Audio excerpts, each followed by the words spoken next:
Soal Bahasa Indonesia. Kelas 6 Semester 1. Kurikulum Merdeka. Bab 1. Bangga menjadi anak Indonesia.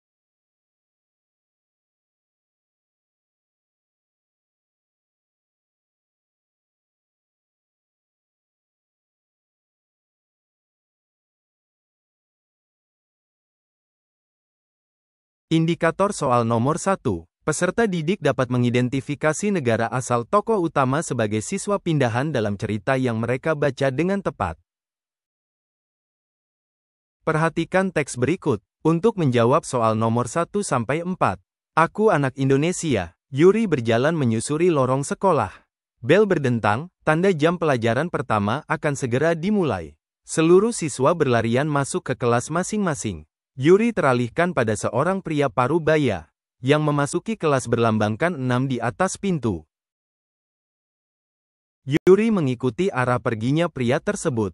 Namun, setelah sampai di sebelah pintu masuk, Yuri terdiam sesaat. Rasa gelisah mulai muncul, karena ini adalah hari pertamanya masuk sekolah baru di Indonesia. Keluarganya baru saja pindah dari Seoul, Korea Selatan, tempat ibunya menyelesaikan pendidikan doktor. Pak Radit, guru kelas 6, melihat bayangan seseorang di jendela dekat pintu kelas. Pak Radit kemudian berjalan keluar kelas. Ah, kamu pasti Yuri. Ayo masuk. Bapak carikan tempat duduk dulu untuk meletakkan tasmu. Lalu berkenalan dengan teman-teman sekelasmu. Sambut Pak Radit dengan senyuman lebar. Yuri mengangguk malu-malu. Seluruh mata di kelas ini hanya tertuju pada Yuri. Dia mendengar bisik-bisik meskipun tidak jelas. Dada Yuri berdegup begitu kencang, dan raut wajahnya tampak cemas. Pak Radit menyilakan Yuri untuk berdiri di depan kelas dan memperkenalkan diri. Yuri menarik nafas, lalu mulai memperkenalkan diri. Selamat pagi teman-teman, nama saya Yuri, usia saya 13 tahun. Saya pindah dari Seoul, Korea Selatan. Ibu saya baru saja menamatkan kuliahnya di sana. Kami pindah ke kota ini karena ibu dan ayah saya akan bekerja di sini. Saya senang berkenalan dengan teman-teman di sini. Gamsahamnida. Terima kasih. Yuri lega. Kecemasannya berkurang ketika melihat senyum terkembang dari teman-teman sekelasnya. Terima kasih, Yuri. Ada yang ingin kalian tanyakan pada Yuri? Ujar Pak Radit, seorang anak laki-laki, mengacungkan tangan. Kamu asalnya dari mana? Oh iya, namaku Krishna. Salam kenal ya. Saya berasal dari Bali, karena lahir di sana. Ayah saya berasal dari Korea, dan ibu saya berasal dari Sunda.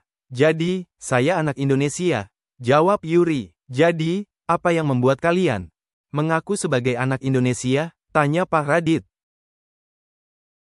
Karena lahir di Indonesia, jawab Diki, sambil mengangkat tangan kanannya. Tapi adikku lahir di Amerika.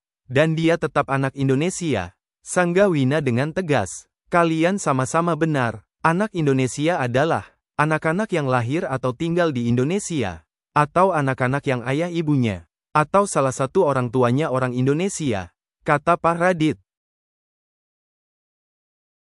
Tokoh utama pada cerita di atas merupakan siswa pindahan dari mana? Apakah A. Jepang, B. Amerika, C. Bali, atau D. Korea Selatan?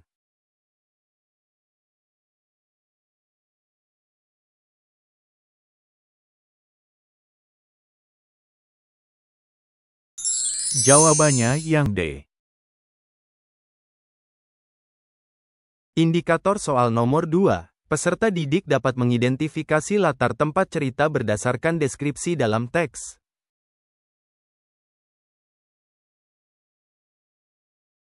Latar tempat dari cerita yang berjudul Aku Anak Indonesia di atas yaitu apa? Apakah A. Ruang kelas 4, B. Ruang kelas 6, C. Lobi sekolah, atau D. Halaman sekolah?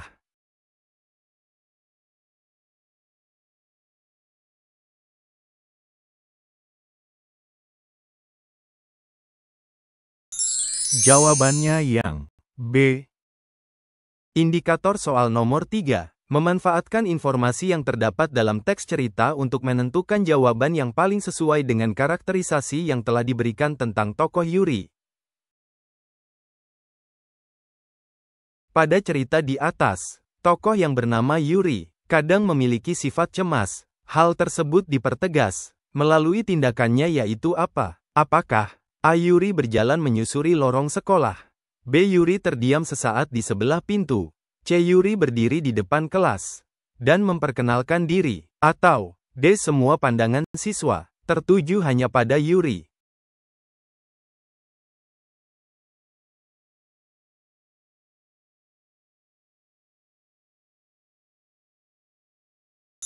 Jawabannya yang B. Indikator soal nomor 4. Peserta didik dapat memahami konsep identitas dan kebangsaan dalam konteks budaya Indonesia berdasarkan penjelasan yang diberikan dalam teks. Tio merupakan anak dari ayah yang berasal dari Amerika dan ibu yang berasal dari Jepang. Tio lahir di Jawa Barat. Berdasarkan penjelasan dari Pak Radit dalam cerita Aku Anak Indonesia, tentang pengertian anak Indonesia, maka pernyataan berikut yang benar yaitu apa? Apakah A. Tio merupakan anak Indonesia? B. Tio bukan anak Indonesia? C. Tio bisa berbahasa Indonesia? Atau D. Tio tidak bisa berbahasa Indonesia?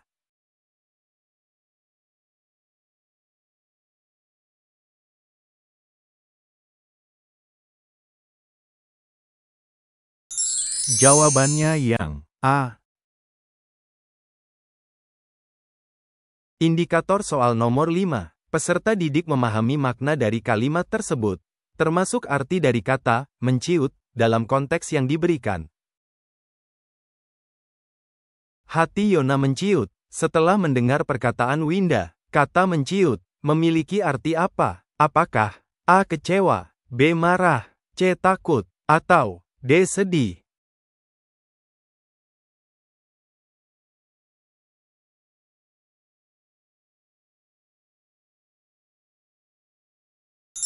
Jawabannya yang C. Indikator soal nomor 6. Peserta didik dapat mengidentifikasi arti yang paling sesuai dengan konteks kalimat yang diberikan. Tapi, ayah saya berasal dari Padang, dan ibu saya berasal dari Sunda. Tambah Hana, menyangga ucapan Juna itu. Kata menyangga memiliki arti apa? Apakah A. Mempunyai pendapat lain, B. Mempunyai pendapat sama, C. Menolak pendapat orang, atau D. Menerima pendapat orang?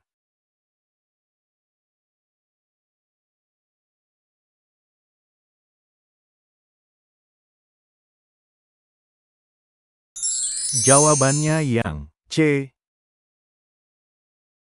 Indikator soal nomor 7.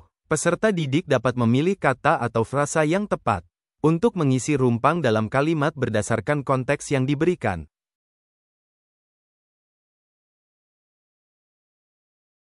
Windy memberikan kepada teman-teman sekelasnya, karena sebentar lagi, dia akan segera pindah sekolah. Kata yang tepat untuk mengisi bagian yang rumpang yaitu apa?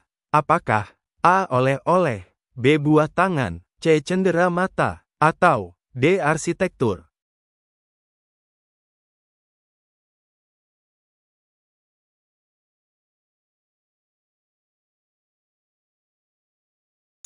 Jawabannya yang C. Indikator soal nomor 8. Peserta didik dapat memilih kata yang sesuai untuk melengkapi kalimat dengan mempertimbangkan makna kata-kata yang sudah diberikan sebelumnya. Perhatikan kata berikut. 1. Menciut, 2. Berdentang, 3. Berdegup, 4. Menjura, lonceng, keras saat perayaan tahun baru. Dimulai di alun-alun kota. Kata yang tepat untuk mengisi bagian yang rumpang ditunjukkan oleh nomor berapa? Apakah A1, B2, C3, atau D4?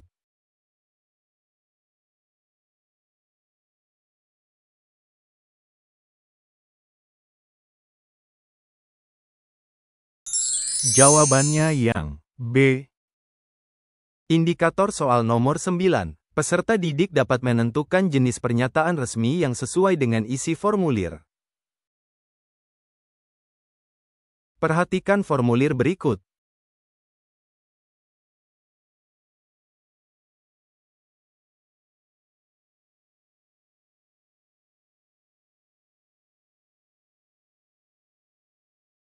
William merupakan siswa baru di SDN 16 Batu. Dia harus mengisi formulir di atas. Formulir tersebut merupakan pernyataan resmi berupa apa? Apakah A. Pemesanan, B. Penilaian, C. Permohonan, atau D. Penerimaan?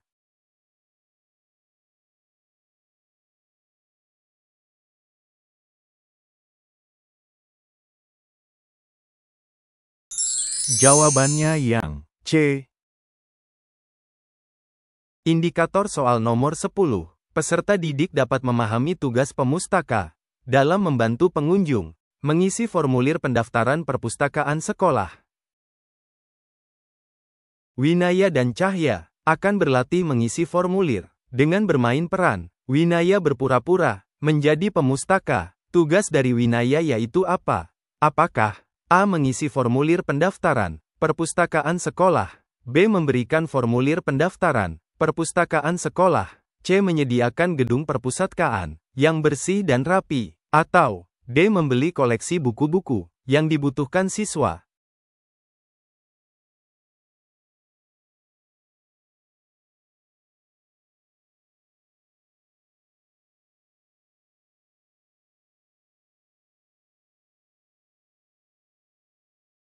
Jawabannya yang A. Indikator soal nomor 11. Peserta didik dapat menentukan jenis formulir yang paling mungkin digunakan berdasarkan skenario yang diberikan. Diana bersama ayahnya pergi ke toko perlengkapan elektronik. Mereka ingin membeli lampu dan kabel listrik. Pramuniaga memberikan Diana sebuah formulir untuk diisi. Formulir yang harus diisi Diana merupakan formulir apa? Apakah A. Permohonan, B. Pendaftaran, C. Order, atau D. Penilaian?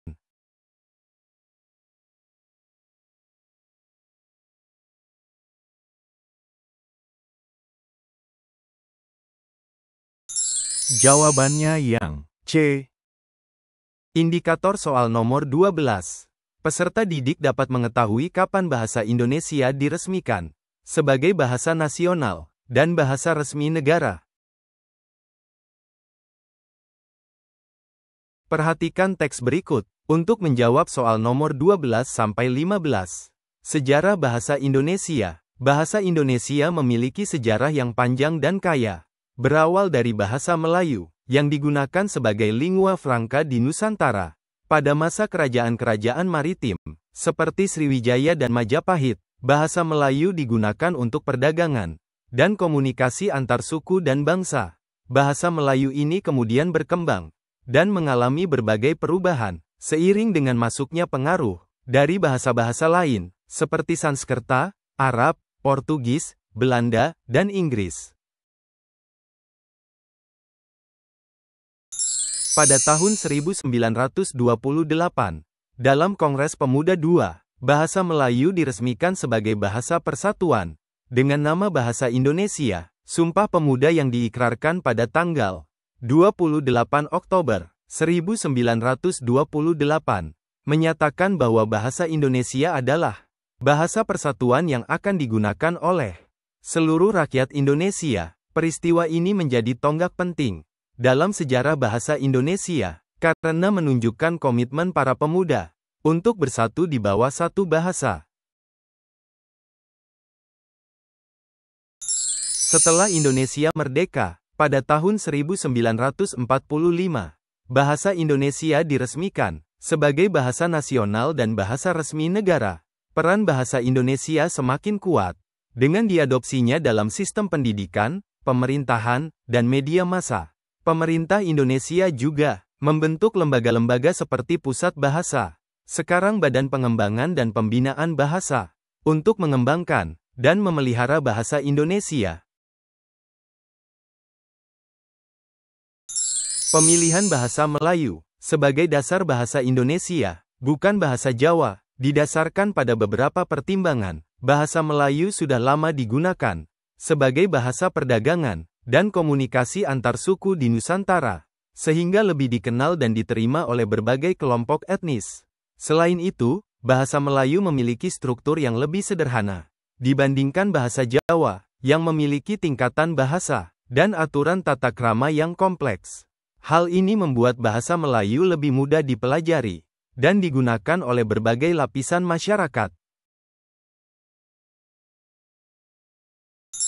Hingga saat ini, bahasa Indonesia terus berkembang dan mengalami pembaruan. Berbagai kata baru terus ditambahkan ke dalam kosakata bahasa Indonesia untuk mengikuti perkembangan zaman dan teknologi. Bahasa Indonesia juga diajarkan di berbagai negara sebagai bahasa asing, menunjukkan pengaruh dan pentingnya bahasa ini di kancah internasional. Dengan sejarah yang kaya dan peran yang penting, bahasa Indonesia menjadi simbol identitas dan kebanggaan bangsa Indonesia.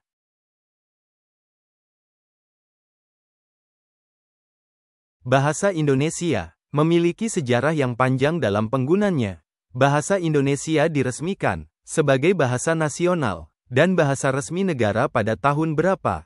Apakah tahun A. 1928, B. 1945, C. 2000, atau D. 2002?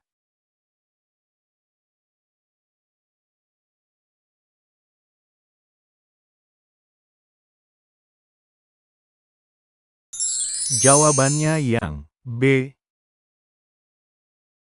Indikator soal nomor 13. Peserta didik dapat memahami konsep lingua franca dan peran bahasa Melayu di Nusantara. Bahasa Melayu digunakan sebagai lingua franca di Nusantara. Kata lingua franca pada kalimat di atas memiliki makna apa? Apakah A. Bahasa yang menjembatani pihak yang berbeda bahasa, B. Bahasa yang mudah dipahami dan digunakan, C. Bahasa pemersatu bangsa Indonesia yang seragam, atau D. Bahasa warisan turun-temurun dari nenek moyang?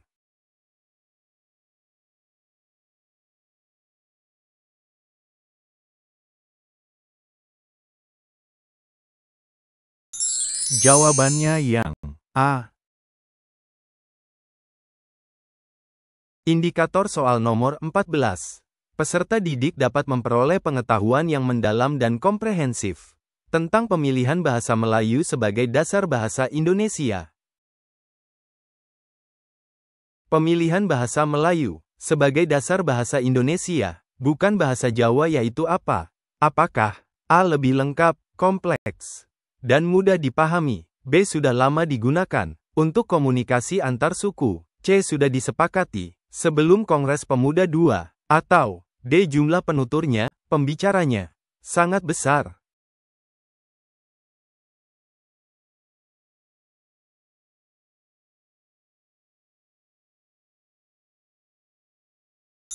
Jawabannya yang B. Indikator soal nomor 15. Peserta didik dapat menganalisis sifat bahasa Melayu sebagai cikal bakal bahasa Indonesia berdasarkan kalimat yang diberikan. Bahasa Melayu memiliki struktur yang lebih sederhana dan tidak memiliki tingkatan bahasa. Hal ini membuat bahasa Melayu lebih mudah digunakan oleh berbagai lapisan masyarakat. Berdasarkan kalimat di atas, bahasa Melayu sebagai cikal bakal bahasa Indonesia memiliki sifat apa? Apakah A. Kolonial, B. Bumiputera, C. Berikrar, atau D. Egaliter?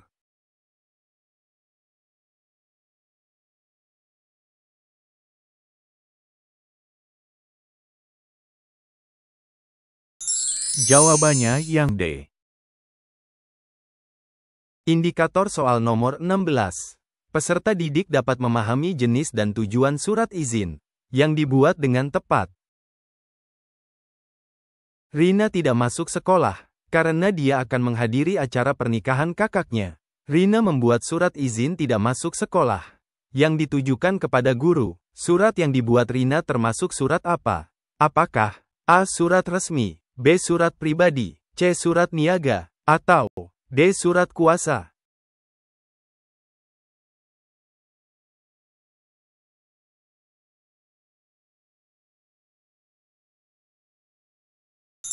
Jawabannya yang B. Indikator soal nomor 17. Peserta didik dapat menentukan unsur-unsur surat yang hanya ada pada surat resmi, dan tidak ada pada surat pribadi.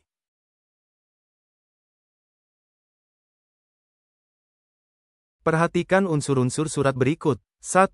Salam pembuka. 2. Tanggal surat. 3. Identitas pengirim. 4. Kop surat. 5. Nomor surat. Unsur-unsur surat, yang hanya ada pada surat resmi, dan tidak ada pada surat pribadi, ditunjukkan oleh nomor berapa? Apakah A1 dan 2, B2 dan 3, C3 dan 4, D4 dan 5?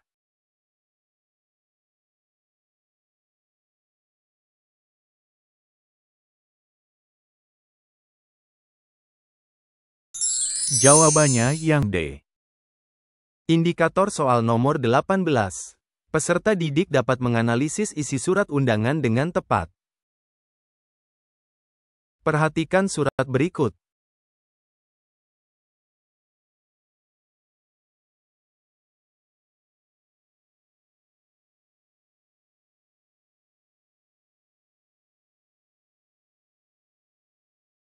Pernyataan berikut, yang tepat tentang surat di atas yaitu apa? Apakah A. Surat resmi, berupa surat undangan, B. Surat resmi, berupa surat perjanjian, C. Surat pribadi, berupa surat undangan, atau D. Surat pribadi, berupa surat perjanjian?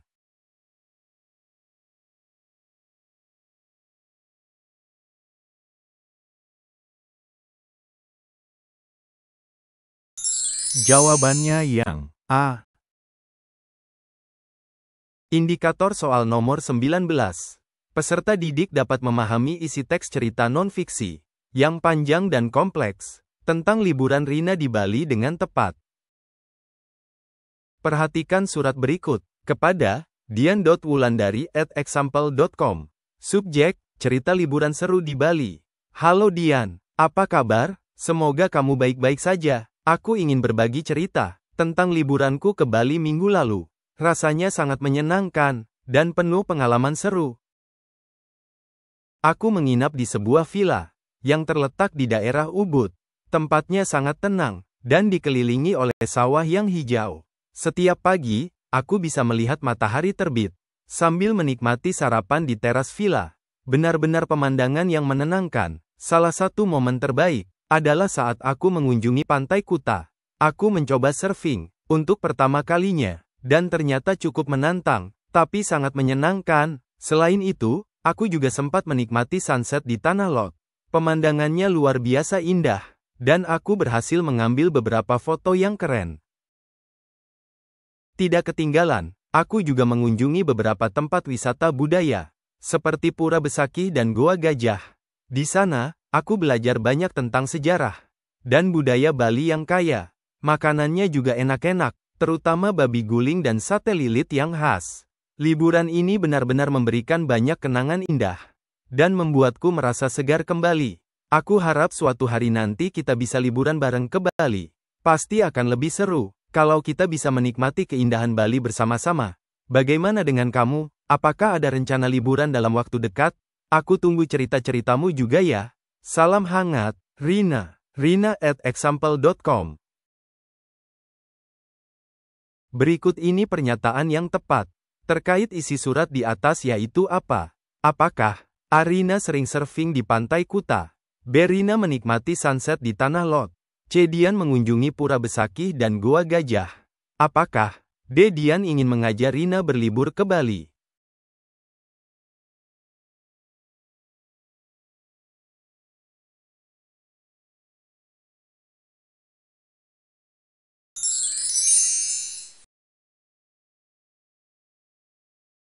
Indikator soal nomor 20. Peserta didik dapat menyebutkan berbagai jenis surat resmi, seperti nota dinas, surat undangan resmi, surat lamaran pekerjaan, surat pengumuman, dan lain sebagainya. Berikut ini salah satu contoh surat resmi yaitu, apakah A. Nota dinas, B. Surat undangan pesta, C. Surat permintaan maaf, atau D. Surat cinta?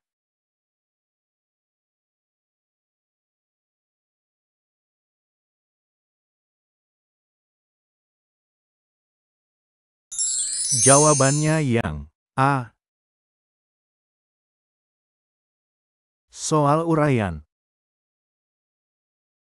Indikator soal nomor 21. Peserta didik dapat memahami definisi atau penjelasan tentang konsep formulir sebagai dokumen yang digunakan untuk pengumpulan informasi tertentu. Apa yang dimaksud dengan formulir?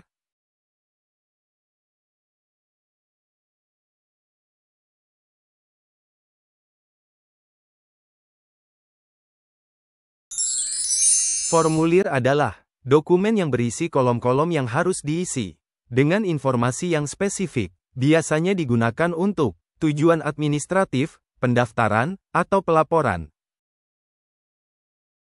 Indikator soal nomor 22. Peserta didik dapat menyebutkan beberapa jenis formulir yang umum digunakan dalam berbagai konteks, seperti pendaftaran, aplikasi, dan laporan.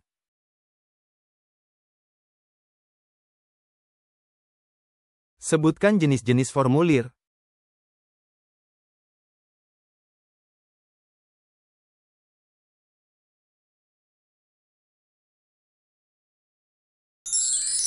Jenis-jenis formulir dapat mencakup 1.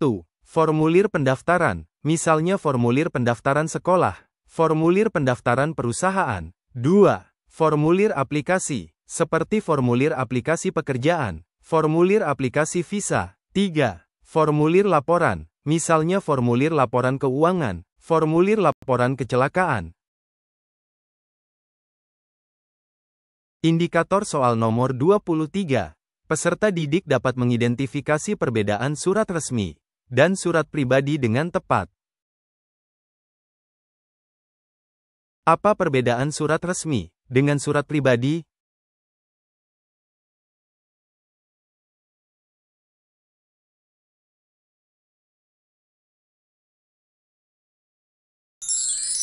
Surat resmi adalah surat yang biasanya digunakan untuk komunikasi resmi antara institusi, perusahaan, atau pemerintah dengan individu atau entitas lain. Sedangkan surat pribadi adalah surat yang ditulis untuk kepentingan pribadi atau informal, antara individu atau antara individu, dan keluarga atau teman. Indikator soal nomor 24. Peserta didik dapat menuliskan beberapa contoh surat resmi dengan tepat. Sebutkan contoh surat resmi.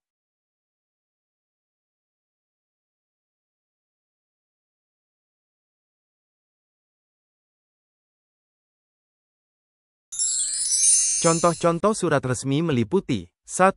Surat permohonan 2.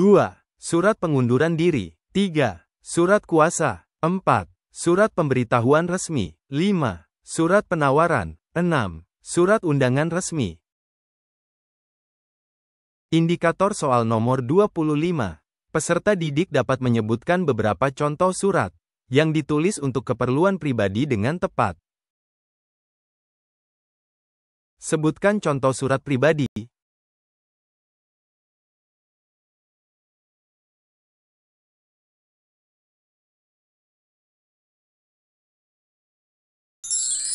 Contoh-contoh surat pribadi termasuk 1. Surat kepada teman 2. Surat kepada keluarga 3. Surat cinta 4. Surat ucapan selamat 5. Surat pribadi yang berisi cerita atau pengalaman pribadi. Terima kasih. Wassalamualaikum warahmatullahi wabarakatuh.